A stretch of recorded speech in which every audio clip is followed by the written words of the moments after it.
Hello everyone, welcome back to my channel. Have you ever stared at a short workplace text in part B and thought, wait, this seems obvious, but all three options sound right? Yep, I do understand your problem. Today, we are going to outsmart the test takers and understand exactly how to spot the correct answer every time. So, you will learn how to think like the OET examiners, and we will walk through new healthcare style questions together. So, grab your pen because these examples are spicy and strategy packed. Why do we say part B is sneaky? Part B is only 100 to 150 words, but don't be fooled by its length. These are workplace texts, which could be memos, safety notices, emails, SOPs, where one sentence can change the entire answer. And it uses familiar words to mislead you. Very important. And wrong answers sound plausible. The right option is usually paraphrased, not copied. And that's the first secret. Don't match words, match meaning. Okay? All right, let's unlock our strategy toolkit. This is an important strategy that you need to know. We call it as leap method. It's not like a leap year, it's a leap method. So L stands for look at the question first. Don't start reading the text right away. First check what the question wants. What is the main purpose? Example, what should the staff do or what does the policy advise? You need to look at the question first. And the next one is E. That stands for examine the text like a detective. Don't read everything line by line. Skim quickly, but you need to zoom in on actions, consequences, and changes. And the next one is analyze the answer choices carefully. So read all three options carefully. Then you need to ask yourself, are any of these options too extreme? Is any option bringing in something which is not mentioned? Okay, try to analyze it properly. And P stands for prove it or lose it. You must find clear proof for your chosen answer. If it's not fully backed up by the text, it's probably wrong. So now let's put leap into action with example. Now here is an example. It's a text. It's based on notice on oxygen cylinder usage. If you want, you can pause the video, read it by yourself, understand the context. I will also read it for you. Due to recent incidents of incorrect cylinder attachment, all nursing staff are required to attend a compulsory refresher session on oxygen equipment handling. The session will cover safe fitting, usage protocols, and reporting faulty equipment. Any nurse who misses the session must reschedule within 5 working days. The clinical supervisor will circulate the timetable later this week. Proper oxygen cylinder use ensures patient safety and avoids critical incidents. And the question here is, what action must nurses take according to the notice? What action must nurses take as per the notice? And the options here are report any oxygen equipment issues immediately, attend a mandatory training session, wait for the supervisor's email before doing anything. And I'll tell you the correct answer.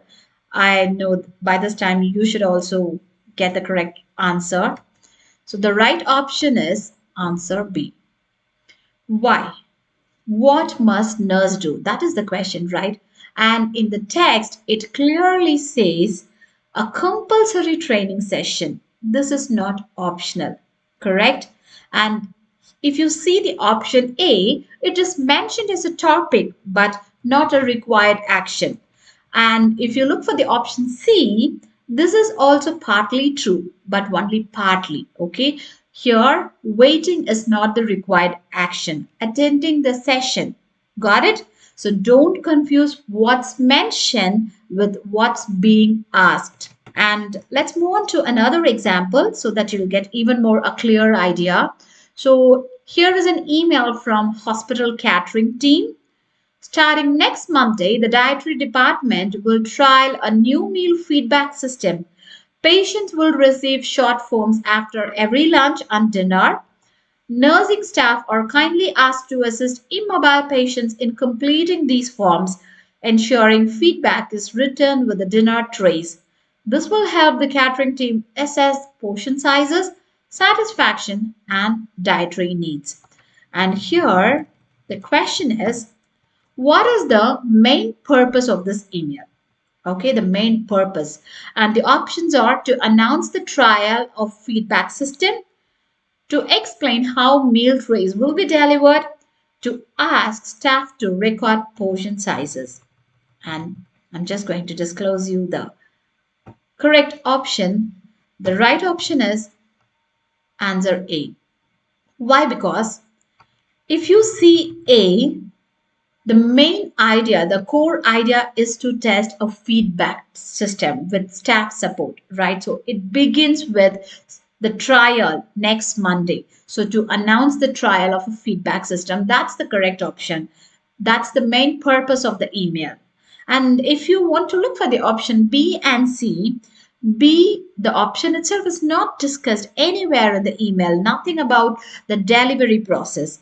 And C is kind of misleading. Staff are not recording anything, just helping patients to fill forms. So, just because a phrase sounds medical doesn't mean it's correct. So, stay grounded in what the text actually asks you to do. Now, let's move on to the last example. So this one is about infection control update. Following multiple MRSA outbreaks, the Infection Control Committee now mandates that all reusable equipment in high-risk wards, ICU, ER, be sterilized using the new UVC protocol. Traditional alcohol wipes are no longer permitted in these zones. Audits will begin next month to assess compliance. Any uncertainty regarding the procedure should be directed to the infection control nurse. And the question here is, according to the update, what is now required in high risk wards? And the options are use alcohol wipes with the reusable equipment, follow UVC sterilization for equipment, ask the infection control nurse for guidance. And let me tell you the correct answer. The answer is B, because here we are using the leap method. The first one, question. The question is about what's required now. L, right? And E, mandates that UVC protocol no longer permitted, isn't it? And A, C is suggested if unsure, but not the required action if you look for the answer C. And the next one is P. So P is prove it or lose it. So B is the only clear backed up by the word mandates, right? If you see here, follow UVC sterilization for equipment. So in part B, the words must, required, no longer allowed, these are the signal words that you need to look for. I hope these are really helpful for your preparation. Kindly like, share, and subscribe for more OET tips. See you in the next video. Bye bye.